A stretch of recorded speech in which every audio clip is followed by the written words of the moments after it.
Hello my dear students, I welcome you all to the Renaissance Academy of Geosciences Nagpur.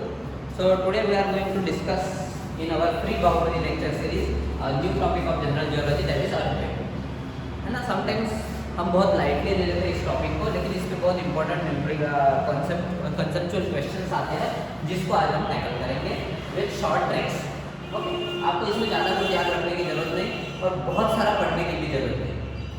जैसे as you can see, तो मैंने पहले हम थोड़ा सा टर्मिनोलॉजी पे देख लेते हैं. तो एज यू कैन सी, जैसे आपको पता है बेनियम जोन लगभग 600 to 700 kilometre below the subduction zone आपको बेनियम जोन मिलती है. वहाँ से मेजॉरिटी ऑफ अर्थक्वेक के फोकस होते हैं. फोकस मतलब क्या हो गया, जहाँ पे plates are getting collided with one another is your that point जहाँ पे कोलिजन हो रहा है. ठीक है, तो एज यू कैन सी जो पॉइंट नीचे जहाँ प्लेट्स कोलाइड हो रही है वो आपका फोकस हो गया. एंड द पॉइंट वहाँ से फोकस से आप सीधा परपेंडिकुलर सरफेस पे आ जाओ.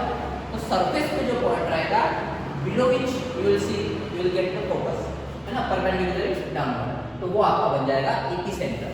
ठीक है, नाउ फ्रॉम ईपी सेंटर से आप एज अ सर्कल पकड़ के एक रेडियस पकड़ के मान लो ऐसा हम आइसोसिस्मल लाइंस ड्रॉ करते हैं, है ना. तो ये हमें एक एरिया ऑफ इन्फ्लुएंस बताता है. इसके लिए आपके पास एक 3 सर्कल मेथड आती है ना, जिससे अपन फोकस को लोकेट कर सकते हैं. But that is not so much important. उसके बाद जो इंस्ट्रूमेंट है जिससे अपन मेजरमेंट्स करते हैं उसे सीस्मोग्राफ कहा जाता है. तो जिसमें ग्राफ आ रहा है वो बेसिकली इंस्ट्रूमेंट है और जिसमें ग्राम आ रहा है वो बेसिकली ग्राफ है ना. जैसे अर्थक्वेक आ रहा है आपको कैसे मिलेगा, नॉर्मली आपको ऐसा ग्राफ मिलेगा, है ना. तो दिस इज नॉर्मल ग्राफ है. लेकिन अर्थक्वेक जब आएगा तो आपको ऐसा, है ना, you will see the rise in amplitude of the waves. ठीक है, तो इससे अपने को अंदाजा रहता है कि ये भाई अर्थक्वेक आ रहा है ना, कि अर्थक्वेक आने के चांसेस है या आ रहा है. बट हमको कुछ मिनटों पहले ही पता चल पाता है. तो दैट्स व्हाई थोड़ा सा इशू है कि हम प्री मॉनिटरिंग नहीं कर पा रहे प्रॉपर्ली. देन अब इसे एक्सप्लेन करने के लिए एक इम्पॉर्टेंट थ्योरी है जो इलास्टिक रिबाउंड थ्योरी कहा जाता है. मतलब क्या हो रहा है कि फोर्स जो है वो एक्यूमुलेट होता है और एक लिमिट के बाद रिलीज हो जाता है. और तो सडन रिलीज ऑफ एनर्जी जो है वही basically release of energy and shaking is nothing but your earthquake. तो इसमें नोट करने वाली 2 इम्पोर्टेंट बातें हैं. Point number 1, the difference of one magnitude means 10 times increase in amplitude. तो आपको पता है जैसे रिश्टर स्केल है जो मैग्नीट्यूड के बारे में बताती है, और ये मैग्नीट्यूड हमने बनाया कैसे, बेस्ड ऑन द डैमेज, है ना. डैमेज कितना हो उसके हिसाब से हमने मैग्नीट्यूड. तो मैग्नीट्यूड अगर हम एम्पलीट्यूड की बात करें, जैसे ये वेव है ना, ये एक साइनोसाइडल वेव बना है, तो ये आपका क्या हो गया एम्पलीट्यूड और ये आपका वेवलेंथ हो जाता है. तो हम एम्पलीट्यूड की बात कर रहे हैं कि एक मैग्नीट्यूड का अगर डिफरेंस है तो 10 टाइम्स एम्पलीट्यूड में इंक्रीज होता है. मान लो कि मैं आपको बोल दूं कि ए पॉइंट पे 4 मैग्नीट्यूड का अर्थक्वेक आया है और बी पॉइंट पे 7 मैग्नीट्यूड का अर्थक्वेक आया, या ए कंट्री में 4 मैग्नीट्यूड का, बी कंट्री में 7 मैग्नीट्यूड का अर्थक्वेक आया. तो आपको क्या करना पड़ेगा, फर्स्ट कैलकुलेट द डिफरेंस. 7 - 4 कितना हो गया, 3 का. 3 मैग्नीट्यूड का डिफरेंस है. तो कितना एम्पलीट्यूड में इंक्रीज हुआ आपको पूछ लिया, तो आप कैसे बताओगे. एक मैग्नीट्यूड का मतलब क्या है, 10 टाइम्स इंक्रीज. तो 3 मैग्नीट्यूड का मतलब क्या है, 10 × 10 × 10 ऐसा करोगे, क्यूब नहीं करोगे. तो क्या हो जाएगा 1000 टाइम्स. समझ में आ रहा है, 1000 times increase in amplitude if the difference of magnitude 3 है. 2 होगा तो 100 टाइम्स, 1 होगा तो 10 टाइम्स, लाइक दिस. देन बात करते हैं पॉइंट नंबर 2. तो कई बार आप देखोगे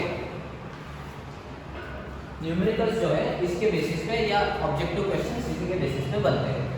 the difference of magnitude of one is equivalent to a factor of 10 to the power m to the power 3/2.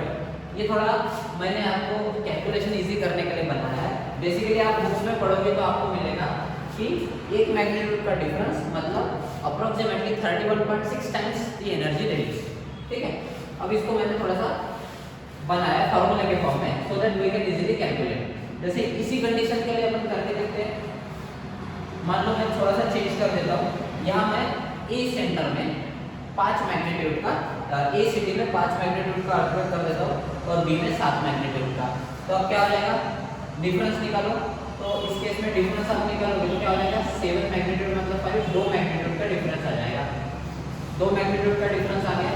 तो नाउ टेल मी कि 2 मैग्नीट्यूड के डिफरेंस के लिए how much is the energy release. तो इसमें हम क्या करेंगे, use this formula 10 to the power m to the power 3/2। ये जो है ना, इसी को मैंने कन्वर्ट किया है। अब मैग्नीट्यूड का डिफरेंस है 2, तो 10 टू द पावर 2 रखो m की जगह पे to the power 3/2। Law of indices क्या बोलता है, पावर टू पावर का मल्टीप्लिकेशन। तो क्या आ जाएगा, 10 to the power 2 to the power 3/2, 2 2 cancel, 10 to the power 3 आ गया, 10 टू द पावर 3 मतलब कितना हो गया, 1000 टाइम्स। ठीक है, नाउ मार्क्स, इसे थोड़ा सा कोट करो कि देखो, जब 2 मैग्नीट्यूड का डिफरेंस रहता है तो एनर्जी रिलीज 1000 टाइम्स है, बट 3 मैग्नीट्यूड का जब डिफरेंस रहता है तो एम्पलीट्यूड 1000 टाइम्स है ना। तो इससे आप समझ सकते हो, थोड़ा सा कोरिलेट कर सकते हो। तो ये मोस्ट इंपॉर्टेंट पॉइंट है, वेरी वेरी इंपॉर्टेंट। इसे आप एक बार समझ के नोट कर ले तो आप किसी भी प्रकार का अर्थक्वेक का क्वेश्चन इजीली सॉल्व कर सकते हो। तो this is all about the topic from general geology, that is earthquake. So please download our app पे सारा कंटेंट आपको फ्री में अवेलेबल रहेगा। We have some limitation on YouTube, but हम ऐप के थ्रू ये सारी चीज़ों को बहुत अच्छे से रन कर पाएंगे। So please download our app the Renaissance academy. मैं कमेंट सेक्शन में लिंक आपकी ऐप की लिंक पोस्ट कर दूंगा। Okay, thank you.